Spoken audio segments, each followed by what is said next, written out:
coaches, my name is Drew Piscopo. I'm at Ashe County High School in West Jefferson, North Carolina.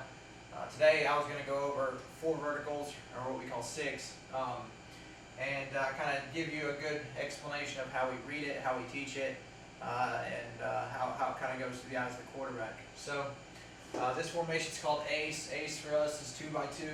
X is on the ball, Y is on the ball. X is always on the left for us, and Z is always on the right for us as well. So on my quarterback's wrist plan, it would look like that, ACE, 6, and tags. So what that means is we kind of allow our quarterback to tags route individual routes off this concept, but we'll start with kind of the basics of it. So obviously 6 for us is vertical game. Alright, it's all go. And then the back, check releases to over the ball. And then over the ball, he can run an option route, what we call an option route. So he can break to the right in grass, or he can break to the left in grass. And his route doesn't really change. What will change can be the inside guys and the outside guys. So we'll start with the outside guys. Their rules are based off the technique of the corner. So what we look for is a man turn or a zone turn. And then they have what we call dropout rules. And you want to remember that word dropout, because that's a little bit different than another word we use, which is a stop. So a dropout occurs at 15 yards, and a dropout will turn in, it will kind of step in and then break out and down to the sideline like that. So it occurs again at 15 yards. Basically it's a curl, but it turns into a comeback. Well, I say it's a curl because it turns to the quarterback and then breaks out. The rules for the dropout is solely based on the technique of the corner. If the corner gets into a zone turn, so what that looks like is his eyes are facing inside to the quarterback, he's looking at the quarterback, and he's basketball shuffling out. So we call it like bent in an inside look, looking at the quarterback, basketball shuffles out, or, you know, that's considered zone for us. So what we want our receivers to do is run these dropout routes at 15 yards, okay? It's an automatic dropout route for both the X and the Z at 15 yards if they get a zone turn corner, okay? They don't make that decision until they get to 15 yards. They're running your vertical the whole time until they get to 15, then they stop, break it out, and what we're trying to do is let these guys get in that basketball turn and run out, and then we get lost in the back hip. We're trying to get lost in the back hip of that DB, and the ball is thrown to the outside. Basically to the sideline. Okay, now, with that being said, if we get a man turn on the inside, okay, so a man turn pre-snap, we got the corner, his eyes are looking directly at the X. You know, he's gone from turning inside, looking at the quarterback, to looking directly over the wide receiver. All right, now, if at the snap the ball, he turns and he goes vertical, he's with the receiver in a man turn, okay, that is an automatic vertical. Okay, that's an automatic vertical. These dropout routes are out. It is an automatic go. Okay, they're going to hold that vertical and run as fast as they can. We teach these receivers that as soon as that DB man turns, as soon as he flips his hips and starts to run, your wide receivers should now turn and look back for the ball while still sprinting forward as fast as they can. Okay, but when the hips flip, their head flips. Okay. Now, if that DB transitions early, okay, say we've taken off, that DB's here and he's already flipped and we're here, okay? If he's over the top of you early, we're trying to teach our quarterbacks, so that's when you throw back shoulders, okay? You don't throw back shoulders versus zone turns. That's an automatic interception basically getting ready to happen. You can throw back shoulders versus man turns. But what we want is we want that DB's transition to have happened early. If he sprints and he turns early because he's scared to death of getting beat deep, that's when you start to throw those back shoulders in there. We're not really aiming for a back shoulder. We just want a line drive type of throw to the receiver in stride. Okay? There is no real fear in throwing at a corner in a man turn. There's really none. because that corner cannot see the ball coming, right? And you can't make a play on it. Can't see the ball coming out of his hand. Vice versa, your receivers will be able to make an adjustment on the ball if they can see it come out of the quarterback's hands. That's why we want them to flip their head as soon as the DB flips his hips, because if the receivers can see the ball come out of the hand, now they have a better chance to make that adjustment on the ball. All right, so if you're not great at back shoulders, I guarantee you if you can get your receivers to start seeing that ball come out of the quarterback's hand first, you'll be better at it. The hardest part I've had with teaching kids on this is to not anticipate back shoulder throws. Quarterbacks make back shoulder throws, receivers don't. So you still want them to, even if that DB flipped and it is in a man turn and flipped his hips early and is ahead of you, you still sprint forward as fast as you can because you cannot anticipate back shoulder throws. They kind of happen as the ball flight comes in by the quarterback. Okay? So that's our rules for the outside guys. Man turn, vertical, zone turn, 15-yard dropout. 15-yard dropout. Okay? We want that thing a little bit deeper. Inside receivers, they do have the ability to sit down at 10 yards. Okay? They sit down at 10 yards. But it is not a capped or uncapped rule. That's not how we're doing this. I don't really like that term. Because what you can get is you can get cover 2.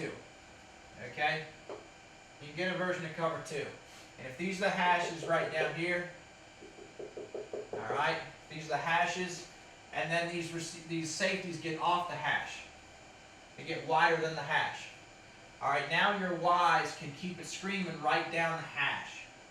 So we teach it as an open hash rule. Alright?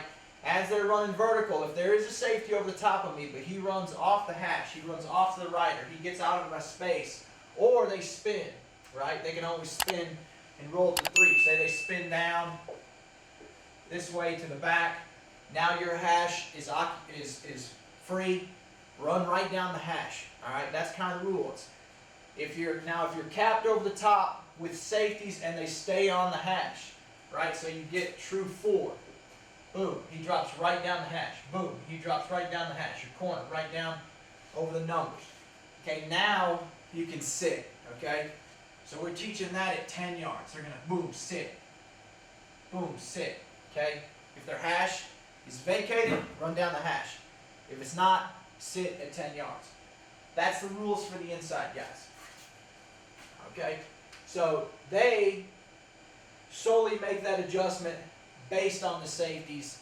It's not a 2 safety, automatic sit, 1 safety, keep it going. That's not true. It's all based off the hash, and if they're open or not. Okay? Now, the tags come to the outside. Alright, so we also allow our quarterback a lot of freedom on 4 verticals to tag individual routes on the outside receivers. He can do it with the X or he can do it with the Z. Okay?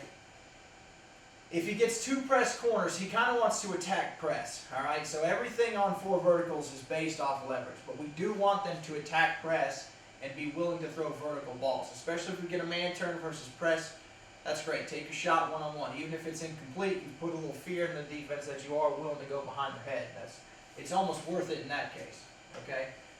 But let's say, so if it's press, we're going to keep it all the same. We're not going to make any tag. All right? If they're pretty tight, if they're within 5 yards, these outside corners, we're not going to tag a route. Okay? If they're really soft, okay? If the corners are, 12 yards off, it's true 4, they're backed way up. We'll allow our quarterback to tag hitches, okay? Now when they tag a hitch to the outside receivers, he's going to give the same signal as he would for 66, all right? And 66 is a different play, all right? But 66 to us is slot fade, all right? So 66 turns into this, slot fade, outside hitch. We're only going to do that versus a really soft corner, all right? But now it turns into basically a version of smash, and you're just banging a hitch. But you can also tag 66 if you get pressed cover 1, right? You get cover 1 or some sort of 1 high version of 3, and you want to attack the free safety, and both the outside linebacker and the corner are within 5 yards, okay? Now we can run 66 and throw fades over the top of that corner with all the vertical grass for your inside receivers. Okay, it's a simple hand signal is what I'm teaching our quarterback. Mostly he's doing it to bang hitches on the outside and get completions. Completions rule, and that's kind of what we want. Okay. All right, with the slot fade thing kind of out. All right, that's not well. Let's say we're just now looking at leverage on this corner. Say he's at 6-7 yards, something like that, but he's already in a zone turn stance. Okay, so say he's already got his butt to the sideline. He's looking inside the quarterback on this outside corner here over the Z. He's in a stance like this, looking at the quarterback. All right. Now we've already considered that a zone turn stance. So what's he most likely going to do when we snap the ball? He's going to drop out in zone, whether it be a type of 4, a type of 3, whatever it can be. Okay, but we're going to consider that a zone turn. So we teach our quarterbacks, why wait? If you know he's going to eventually run a dropout route at 15 yards, why wait on it? Just give him a stop route. Okay, so we have another hand signal for a stop route. Okay, so we got our signal for 6, which is 4 verticals. Then we have individual signals for tag routes. We have a signal for a hitch on the outside. We have a signal for a stop, and we have a signal for an out. And I'll go over the out here in a second too. But really, they just work for these outside receivers. That's really what we're tagging. The inside guys are kind of reading it on their safeties. All right. So if we give a stop route, the stop route happens at 10 yards. Okay. It's the same route as the dropout, the same looking route. It's a curl that turns into a comeback. But it's going to happen at 10. Okay. The reason we want it to happen at 10 is because if he's already in that stance, he's already given that zone turn type of look away. Why wait till he gets to 15 yards? Why not just get in that back hip and run the stop out and we throw it, the stop route and we throw it in rhythm and go ahead and get that completion. So that's kind of what we want. All right, so how do we teach it to our quarterbacks? Well, if we're not going to tag a route, we start with the tightest corner, all right? And that's the side we're going to work. We peek inside real quick because what could happen, all right, let's just make it our generic type 4-3 too high. Okay, generic 4-3 too high. What could happen is this guy sits flat-footed, and then we just throw it right behind his head, all right? Or if he tries to pass off and get underneath the outside route, if we pick the left side, you're going to be able to hit that inside seam a little bit faster. If you start outside and work in, you're going to be a little bit late generally coming back to the inside route. So we want to start with the inside routes to work to the outside routes. We want the inside receivers to outside release the outside linebackers. Okay? If they're able to outside release these outside linebackers, what they're doing is they're keeping them out. They're keeping them off these dropouts and these stops that can be tagged on the outside by our quarterback. So that's kind of what we're wanting. We're wanting them to outside release those outside linebackers. If they cross their face, okay, let them cross their face, look for the ball right now. If they don't, cool, keep them off the outside routes. All right? So we're kind of going tightest corner, inside to out to back. You kind of work one side. Just pick a side and work it. Pick it the tightest side. All right, so now let's say you got a real tight corner over here, or let's say he's at 6-7 yards, you really don't know what he's going to do. And you got this guy over here who's 7-8 yards, already in his zone turn, and you tag the stop over here. All right, so now you're going to work the side that you've tagged. If you tag a route for something, work that side. We're still going inside real quick, just in case we get the seam ball right now, because that outside linebacker flies outside trying to get underneath the stops or get underneath the dropouts. So you start here, and then you get to your dropout route or your stop route. You throw it in rhythm and you throw it on time. Okay. If you don't get to that, get to the mic, or get to the F working off the mic for that option route. Okay. So let's say they run this technically like they should. We wall vertically with that one. We wall vertically with that one. Say they, play pretty well on the outside. We don't like whatever happened on the outside. Okay, now your F has got all the room to work with this mic on this option route. 5 yards, work at him, can burst to the right, can burst to the left, just trying to find grass. So that's basically our 4 vertical play. With the addition of tags, okay, we can always generally get pretty good completions on that. So, but that's what it's going to look like out of ace or 2x2.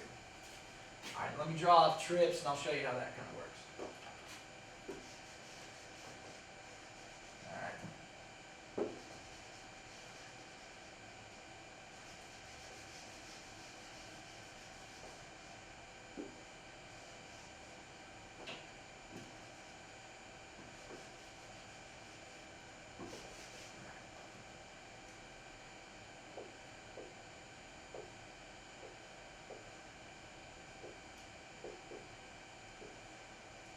All right, so this would be called early for us. All right, early has an R on it, that means it's trips to the right. Late has an L in it, that means it's trips left for us, okay? We're most likely going to run this on a hash. You don't have to. You can run it in the boundary. It's still going to be good. It doesn't really matter. All right, there's your hashes. The Y is kind of working to the opposite side hash. The H is working straight up his hash. The Z is outside the numbers, starting on the numbers, the bottom of the numbers, or top of the numbers. Start them on the top of the numbers, work to the middle of the numbers, basically, if you're on the hash here. All right. You got the 15-yard dropout rule on both sides on the outside if you get a zone turn. Okay. That doesn't change. Okay. The Y is still working. The H has the read route where he can now, if the safety's dropping straight back, he'll run the curl at 10 yards. All right, with that being drawn, the dropout, I should probably put it more like right here. Okay, dropout's at 15. The curl here can happen at 10. Okay. If the strong safety runs off the hash, gets into a more cover 2 look, he keeps it vertical right down the seam, right down the hash, and holds his line. So again, it's not a capped or uncapped rule for us. It's a hash or open or closed hash kind of rule. All right. So if this safety again, if he flies out here, he can hold it right down his line, hold it right down your line. We'll peg it to you. Okay. Tag routes are out here as well. So if we're going to tag a route, if we're going to run early 6 here,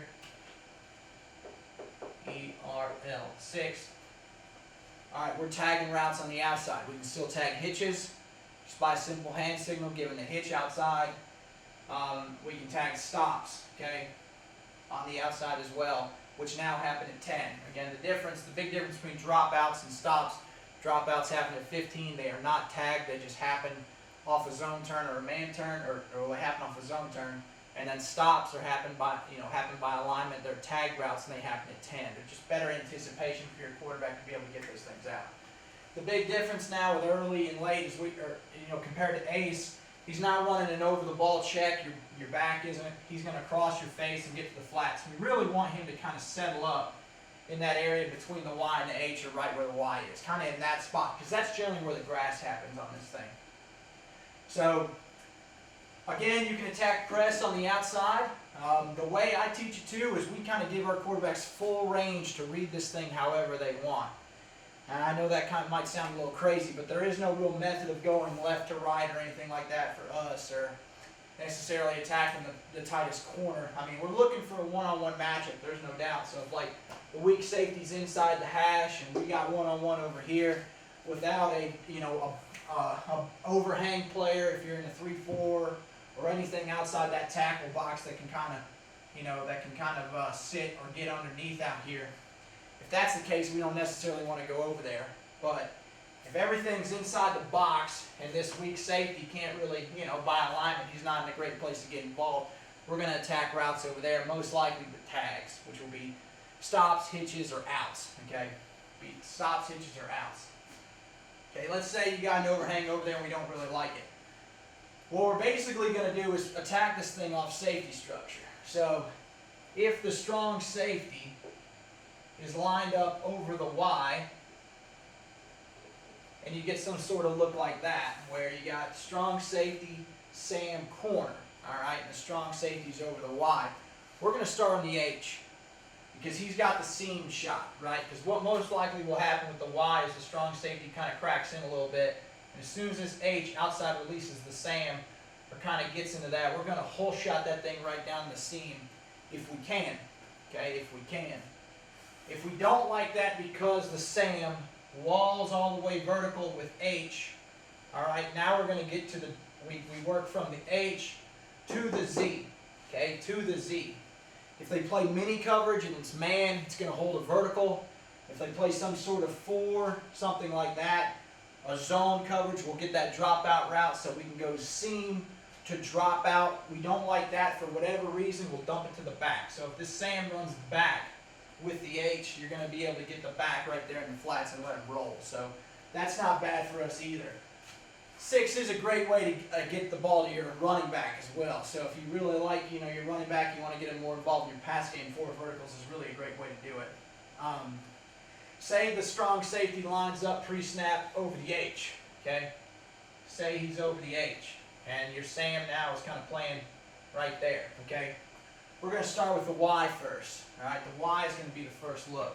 So we're going to go 1 to 2 to 3 to the back. Again, the H now still has that decision with this safety over the top of him here, okay? If he stays right down the hash, he's going to sit down at 10 yards. If he works off the hash, he's going to hold it vertical, right down the seam, okay? So that's kind of what we're looking for. And the back will cross release that way. If you can check the route to the outside guys, either one of them, you got real soft corners, something like that, and you can tag hitches, okay? That's great. You can tag stops,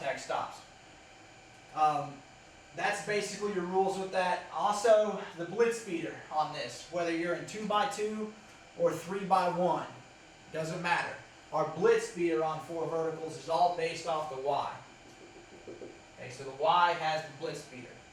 If the Mike, say you're going against a 3-4 dropping 8, I'll give you the toughest look, okay? You got the Will and the Mike here. If the inside linebacker, the closest one to the Y, blitzes, the Y runs a slant, okay? So he's always eyeing the first inside linebacker of him to replace it for the hot. So if we're in 2x2 and the H is over here, okay? Say we're in 2x2 and this H is over here, okay, where he normally runs the vertical here and the Y runs the vertical here. If the Mike blitzes, the Y runs a slant. Okay, so we got to kind of teach your Y. He's the blitz beater. But here's the cool thing. He does the exact same thing on 95 for us. And he's really our blitz beater on the majority of our plays. Whether we're running 96 or something like that, where we're running curl flat, he's the blitz beater on that because he generally has the over the ball. 95 for us is the old Y cross play. If he's working across the field anyway and he sees these guys inside blitz, the first one inside of him, instead of running his normal cross route, he's just going to run the slant and replace that exact same spot. So that's kind of always your blitz beater on things like that. So anyway, hope the video helped. If you got any questions, just reach out to me on Twitter. It's Drew C. Piscopo, and see you guys next time.